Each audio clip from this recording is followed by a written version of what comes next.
Hello, this is प्रभात गुप्ता। आज हम लोग डिस्कस करने जा रहे हैं क्लास 12th के फिजिक्स के थर्ड चैप्टर, जिसका नाम है करंट इलेक्ट्रिसिटी। और उसमें एक important topic that is very important for the examination point of view of CUSC, mechanism of electric current. यहाँ पर हम दो बातें बहुत अच्छे से सीखते हैं। वो होती है फर्स्ट आपकी drift velocity and second is the relaxation time. Okay, so चलिए डिस्कस करते हैं कि किसी कंडक्टर में इलेक्ट्रिक करंट कैसे फ्लो करती है। सो वी नो दैट किसी भी कंडक्टर में फ्री चार्ज कैरियर्स इलेक्ट्रॉन्स होते हैं। फ्री चार्ज कैरियर्स इलेक्ट्रॉन्स होते हैं और ये बात हम सब लोग जानते हैं कि किसी भी कंडक्टर की पर क्यूबिक वॉल्यूम में यानी कि पर मीटर क्यूब में 10 to the power 28 इलेक्ट्रॉन्स होते हैं। तो हम यहां पर ये कह सकते हैं कि इलेक्ट्रॉन डेंसिटी जो है वो 10 to the power 28 है and the velocity of each electron is 10 to the power 5 metre per second. After इसके बावजूद भी ये इलेक्ट्रॉन्स इस कंडक्टर की सरफेस से बाहर नहीं निकलते हैं। अगर ऐसा होता तो क्या होता कि हम जब भी किसी कंडक्टर को टच करते, ठीक है, तो हमें कुछ करंट फील होती, लेकिन ऐसा नहीं होता है। तो इसका मतलब क्या है कि जितने भी इलेक्ट्रॉन्स हैं उनके पास वेलोसिटी तो है, लेकिन उनकी जो एवरेज वेलोसिटी है वो 0 है। तो देखिए बेटा क्या होता है कि इतने सारे नंबर ऑफ इलेक्ट्रॉन्स हैं, ठीक है। हमने यहां पर एल लेंथ का एक कंडक्टर लिया है, ओके, और इसके थ्रू हमने एक बैटरी अप्लाई की है इस कंडक्टर के थ्रू, और जो कि इलेक्ट्रिक फील्ड ई अप्लाई करता है। बैटरी का पॉजिटिव टर्मिनल पी से कनेक्टेड किया गया है और बैटरी का नेगेटिव टर्मिनल क्यू से कनेक्टेड किया गया है। So the direction of electric field is P to Q, right to left, left to right, sorry. Okay, and अब हम लोग ये बात डिस्कस कर रहे थे कि अगर हम एक्सटर्नल इलेक्ट्रिक फील्ड लगाएं, ठीक है, तो क्या होगा, क्या उन इलेक्ट्रॉन्स की एवरेज वेलोसिटी अब भी 0 होगी जो पहले 0 हो रही थी। देखिए पहले सिचुएशन ये थी, ये इलेक्ट्रिक फील्ड लगाने के बाद इलेक्ट्रॉन्स की अपनी एक ड्रिफ्ट वेलोसिटी हो जाएगी, इलेक्ट्रॉन के पास एक वेलोसिटी आ जाएगी opposite to the direction of electric field. So its direction is opposite to the electric field. तो इलेक्ट्रॉन्स का मोशन राइट टू लेफ्ट होगा और electric field left to right होगी। जब कोई इलेक्ट्रिक फील्ड नहीं थी, when there is an electric field through a conductor,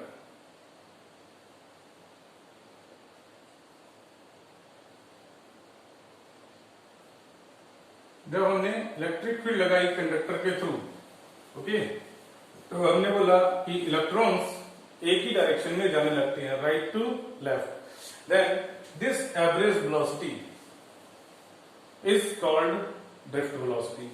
इससे पहले क्या था, इससे पहले सिचुएशन ये थी कि इलेक्ट्रॉन्स पर वेलोसिटी तो थी, लेकिन कोलिजन की वजह से इलेक्ट्रॉन्स अलग अलग पोजीशन में जाने लगते हैं और उनकी जो एवरेज इनिशियल वेलोसिटी होती है वो 0 हो जाती है। कोई ऊपर भी जा सकता है, कोई इधर भी जा सकता है, कोई ऐसे भी जा सकता है, कोई ऐसे भी जा सकता है। तो इलेक्ट्रॉन कोलिजन के बाद ये कोई भी पाथ फॉलो कर सकता है। तो हम यहां पर ये कहते हैं कि average velocity, average initial velocity of the electrons is 0 of all the electrons is 0। Okay, तो अगर हम ये बोलते हैं कि हमारे पास n इलेक्ट्रॉन्स हैं, n इलेक्ट्रॉन्स हैं, तो हमारे पास फर्स्ट इलेक्ट्रॉन की initial velocity u1, second electron की u2 and so on. We have n electrons and the algebraic sum of all the initial velocities of all the electrons। हमने क्या बोला था, इनकी जो एवरेज वेलोसिटी है यानी कि इनकी जो टोटल इनिशियल वेलोसिटी है वो क्या है बेटा, 0। तो क्योंकि कोई भी इलेक्ट्रॉन बाहर नहीं निकलता, तो चलिए इस एक्सप्रेशन का भी आगे जाके हम यूज कर लेंगे। तो put it to be equation number 1। Okay, जब हमने इलेक्ट्रिक फील्ड अप्लाई कर दी तो क्या होता है, तो देखिए कि अब क्या हुआ कि इलेक्ट्रॉन कोलिजन तो करेगा लेकिन क्योंकि इलेक्ट्रॉन पर एक फोर्स लग रहा है opposite to the electric field, और हम ये कह सकते हैं इलेक्ट्रॉन का जो एक्सेलरेशन होगा, acceleration of electron A is equals to, हम बोल सकते हैं F over M। What is F? EE, electronic charge and electric field, EE by M। यहां पर देखिए electronic charge, electric field, mass, ये तीनों ही कांस्टेंट है। तो इसका मतलब ये हुआ कि इलेक्ट्रिक एक्सेलरेशन कांस्टेंट है। एक्सेलरेशन कांस्टेंट है तो हम काइनेमेटिक्स की ये तीनों इक्वेशंस अप्लाई कर सकते हैं। सपोज कीजिए कि जो फर्स्ट इलेक्ट्रॉन है, ठीक है, वो कोलिजन के बाद τ1 टाइम तक, यानी कि फर्स्ट टाइम τ1 लेते हैं, इसमें ये एक्सेलरेशन कांस्टेंट रहता है, तो वो कितनी वेलोसिटी एक्वायर कर लेगा, ठीक है। The velocity acquired by the electron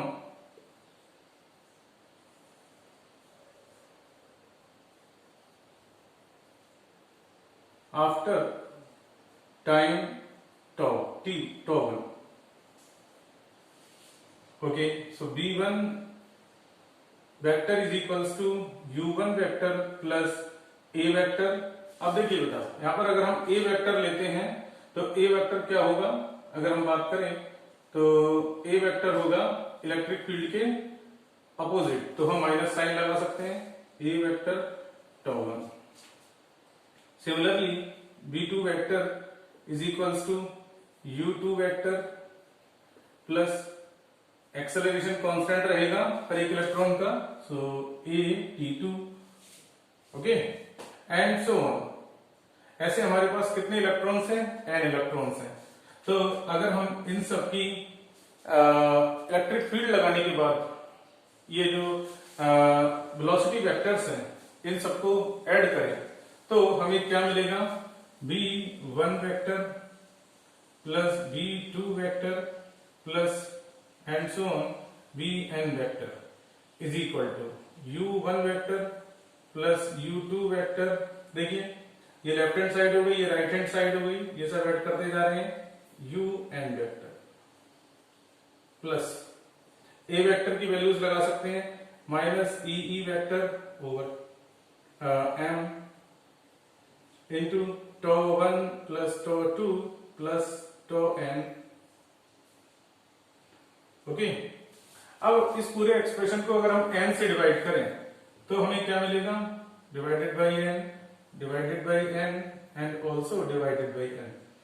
now अब हम यहां पर एक जो डेटा हमारे पास है उसको यूज कर सकते हैं। देखिए बेटा, this is the average velocity gained by the electrons, this is the average velocity gained by the electrons whenever the electric field is applied through the conductor, so it is called drift velocity. Okay, ये जो ऊपर वाला expression है that will be 0 vector plus और ये minus पहले से था तो minus E vector over m τ1 plus τ2 plus τn divided by n। This is average time. इस एवरेज टाइम को हम रिलैक्सेशन टाइम τ से रिप्रेजेंट करते हैं। ओके, तो अगर हम ये जो वेलोसिटी वेक्टर है इसकी बात करें तो हमारा जो एक्सप्रेशन होगा फाइनली वो केवल इतना आएगा, वेलोसिटी वेक्टर यानी कि drift velocity vector is equals to minus E τ upon m। यहां से हमारे पास एक कंक्लूजन और आता है कि जो इलेक्ट्रॉन की ड्रिफ्ट वेलोसिटी है that is opposite to the electric field. Now अब फाइनली हम ये बता सकते हैं कि आपका जो ड्रिफ्ट वेलोसिटी है वो किस किस पर डिपेंड करती है, इलेक्ट्रिक फील्ड पर। जितनी ज्यादा इलेक्ट्रिक फील्ड होगी उतना ही ज्यादा ड्रिफ्ट होगा, ओके, उतना ही ड्रिफ्ट वेलोसिटी होगी इलेक्ट्रॉन्स की। अब दूसरा, ये डिपेंड करेगी और टेम्परेचर पर भी, क्योंकि जैसे जैसे टेम्परेचर बढ़ता है collision frequency of collision increases, which decreases the relaxation time. Hence, the drift velocity decreases as the temperature increases.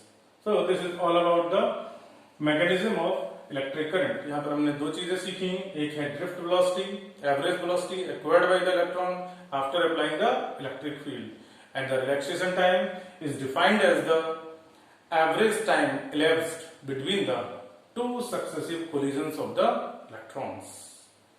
Okay, so thank you.